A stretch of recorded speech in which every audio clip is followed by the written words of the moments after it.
Nevada's cultural heritage is known worldwide, and it's as varied as our bright neon cities and rugged wilderness landscapes. Every week, the Nevada Department of Cultural Affairs brings a piece of that heritage to your living rooms through our documentary series, Exploring Nevada. I'm producer and host Gwen Clancy. Welcome to the colorful world of cultural affairs. Today, we'll look into worlds that are open to all of us, thanks to a host of exciting new databases provided by the Nevada State Library. All you need is access to a computer, your own or at a library or cyber cafe, and a library card. I really like animals, so this project's good for me, and I learn about a lot of things about animals. My project is bird history. It's very important for these students who are used to playing video games and watching television to be able to not only go into the library and check books out on the topic, which is the way we used to do it back in the day, but also for them to be able to go online and quickly find this information, find primary sources to go along with this, and be able to get this information at the click of a mouse is it's phenomenal that they are able to do that. It's really revolutionizing education and how we know it. It's a great change from when I was in school, in middle school in the 70s compared to now. You can go in and look at current newspapers, magazines, do research, help out your students. There are so many different ways you can use these databases. The database has been very helpful for my students so that they can access the web and I don't have to worry about them getting onto internet sites that are inappropriate or something that I don't want them to see. Not surprisingly, it's the younger generation which is leading the charge on this new avenue of research. For me, the guide has been my own daughter, as she discovered that the tried and true ways that worked for my generation are just not doing the job anymore. It all began on a typical day after school. Hi, how was school today? Oh, it was okay, the usual. Well, anything unusual in terms of homework? Oh, no, not really, Mom, I completely forgot about a report that's due tomorrow. I haven't even started it. Boy, am I in big trouble. What am I going to do? What's your project on? Apoptosis. I don't even know what it is. Well, back in my day, the first step was the dictionary. Doubt it'll be there, but I can try. I think it's kind of a new discovery. I don't even know if it'll be in there. It's an unabridged dictionary. It seems like it ought to be in there. What is apoptosis anyway? I think it's when cells commit suicide. Nope. Just as I thought, I don't see it. It's supposed to be right here between apoplexy and apopo. Hey, what about that desk reference we've got over there? The complete resource for quick answers to all your questions. Well, let's see if my question's in here. Phew, at least there's an index. Let's see if apoptosis is here. Let's see, apoptosis. Not here either. It should be between a pocometer and a posteriori knowledge, but it's not. Oh boy. And so it's off to the internet, the obvious solution. Or is it? Apoptosis. Apoptosis. Enter. Oh, good. They have it. Apoptosis, cell death. Oh, but 1,210,000? I can't look through that many tonight. Let's just try one. Maybe I'll try this. But these guys are trying to sell something. I can't buy anything. This isn't even about apoptosis. Back. Nothing more. I can't look through all of this. Oh, Kitty, I don't know what to do, and the library's already closed. Where can I find research? Well, how about, we've got that science encyclopedia upstairs, Tess. What about that? I'll try it. So it's back to the books. At least a science encyclopedia should have accurate information. Here it is. Apoptosis. It should be between apoplexy and Appalachian Mountains, but it's not. The problem is obvious. The reference books we've always relied on aren't up to date. But the internet will swamp you with questionable information. Help comes from an unexpected source. Well, I'm doing a report on Christmas in Germany, and I found a bunch of information on online resources. Maybe you could check it out. What type of stuff does it have on it? Anything. I looked up Christmas in Germany, and it pretty much had it. Well, I might as well give it a whirl. It's due tomorrow.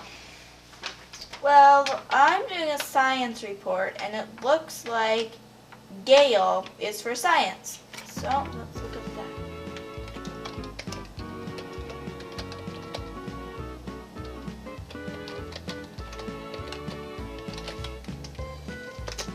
Let's hope it comes up. 8 sites, that's manageable.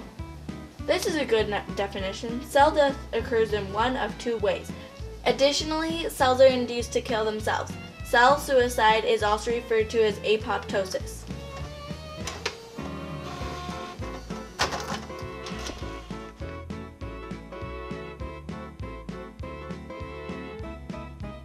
Well, the good news is that I've got a ton of information.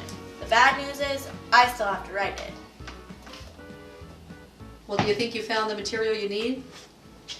Yeah, I got some pretty good information, but I'll probably be up all night finishing this.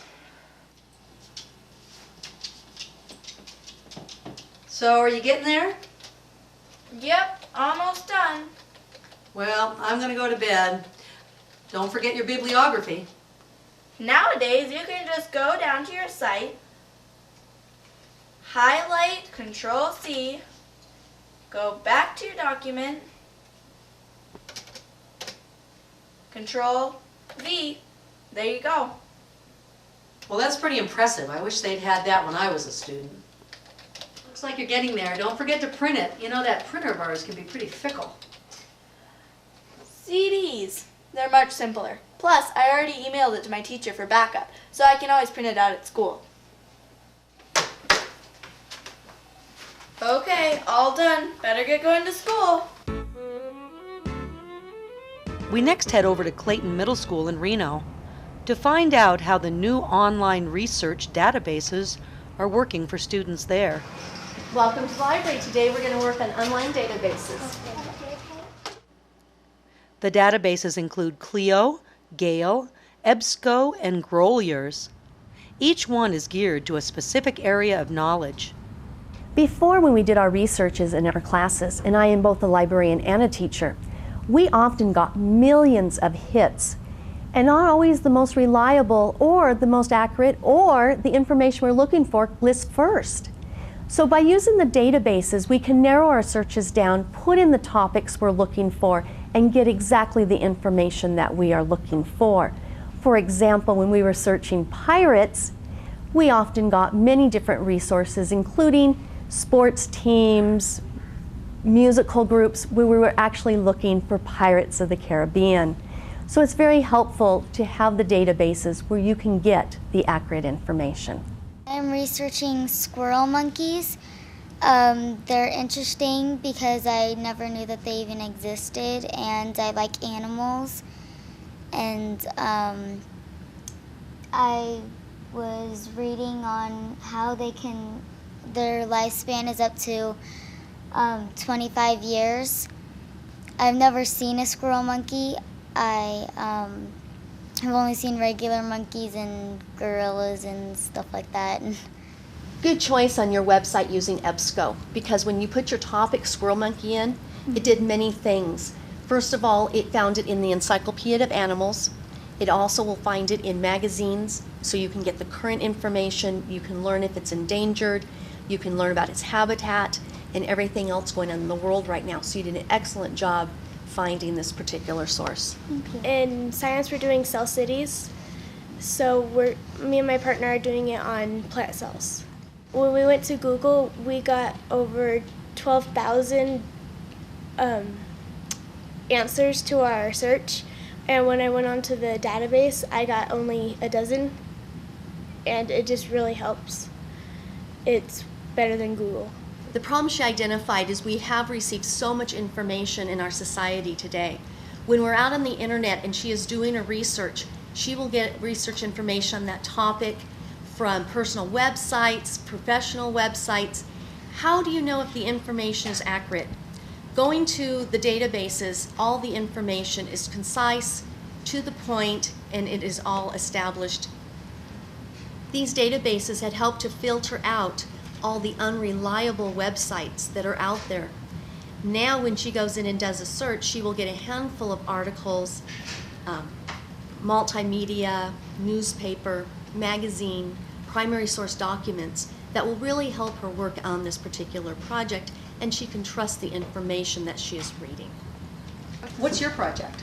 I'm working on cells in science. We're learning about cell parts, like the endoplasmic reticulum. I'm going to go to the Science Resource Center, and I clicked on cells. And I'm going to scroll down, and it gives me a bunch of things that I can click on. And it gives me a bunch of information. The cell structure, pictures, differences between animal and plant cells.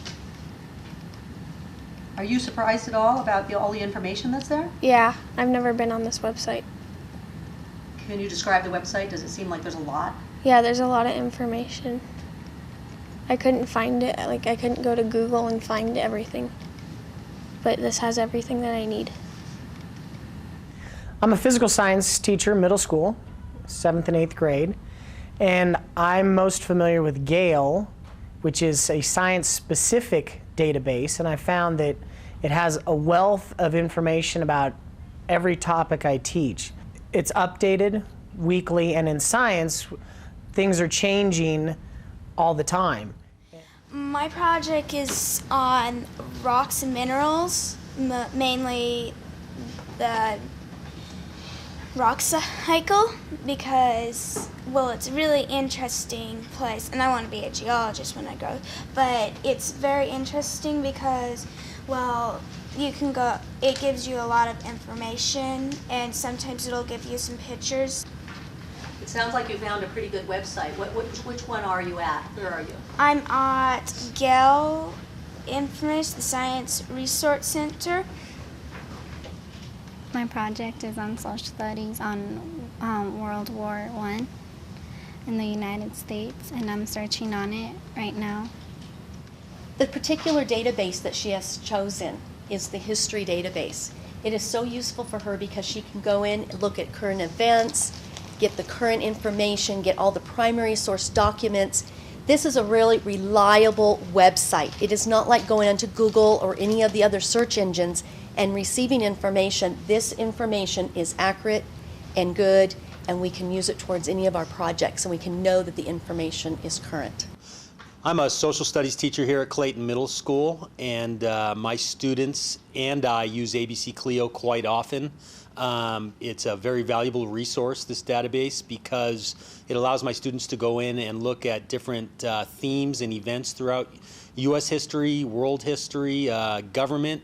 They can access primary sources on there and analyze these, which leads to a much richer learning experience in the classroom. So I think it's a very valuable resource to be able to have access to this, and I'm glad that our librarian's been able to hook us up through ABC Clio. It's going to help our students tremendously. Looking at wars, American Indian wars, it's actually pretty hard to find out about the war, and it's like really cool about learning about the history and the culture, and the wars are like really powerful and really strong. When you start a project, your topics are so broad you need to narrow it down. One of the great advantages of the databases is off to the left-hand side, it will actually narrow your searches down for you. So you don't have to just talk about the war. What aspect of the war do you want to know? How it began, a particular battle, a particular person, and you can click and narrow that search down. So instead of going onto the internet and getting a Google search of hundreds of thousands of websites, this will take them to about a dozen really good websites that will help them with their particular project and narrowing it down. What are you doing? I'm studying about pollution, and here are the types of pollution that there is, like water pollution and air pollution. So tell us about your research there. What are you doing there? Here are the types of pollution, so like it gives you paragraphs about like the kind of pollution that you're looking for.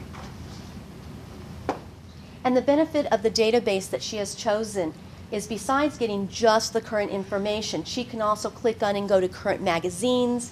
She can go to academic journals, to newspapers, multimedia where she can see pictures, she can watch videos, and she can also go out to other websites that are safe for anybody to go and visit. My project is bird history. I know you're finding so many articles, but one of the great advantages of the online databases is you can actually email all these articles home to yourself, and that way when you get home you'll be able to have them there. But in the meantime, related articles are down the right-hand side. So if you want a biography, or if you need an image, which is a picture, or if you would like to look at the different places, you can scroll down. I work with math this year, and I've worked with language arts in previous years. So this year in math, they can go on to different math websites and find out how to do part of their assignment and find out any information that they didn't catch in class and actually do the assignments, as well as find out if they've done it correctly.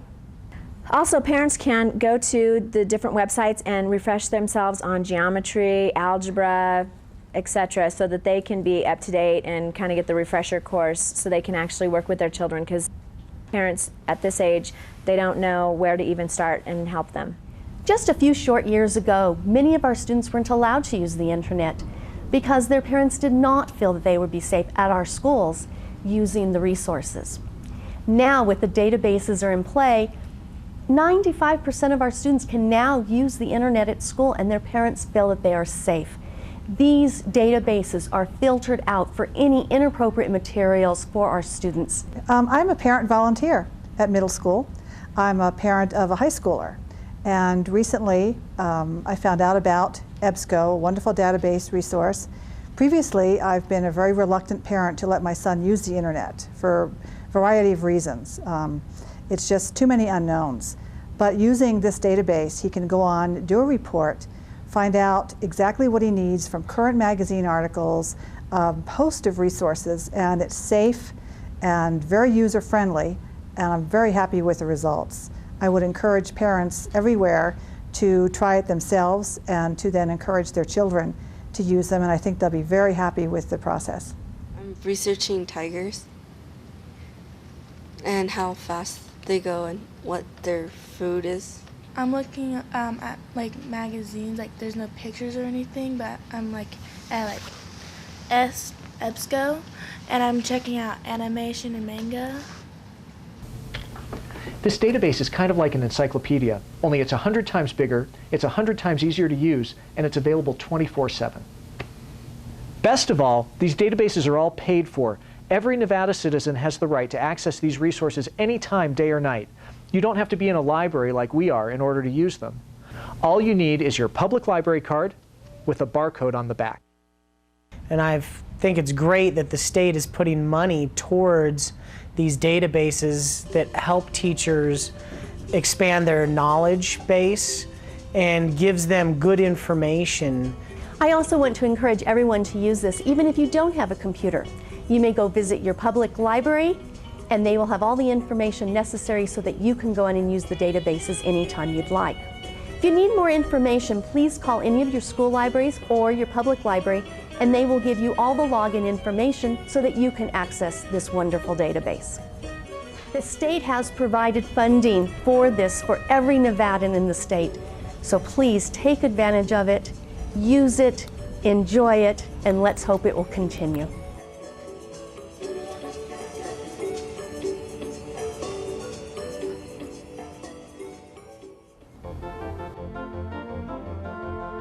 The Nevada State Library and Archives includes reference and research, library development, the Nevada Literacy Coalition, talking books, archives, records management, micrographics and imaging, federal and state publications, and the State Data Center. This state agency is located at the Capitol in Carson City. For more information, please call toll-free 1-800-922-2880 or visit us on the web at nevadaculture.org. And see you next time on Exploring Nevada.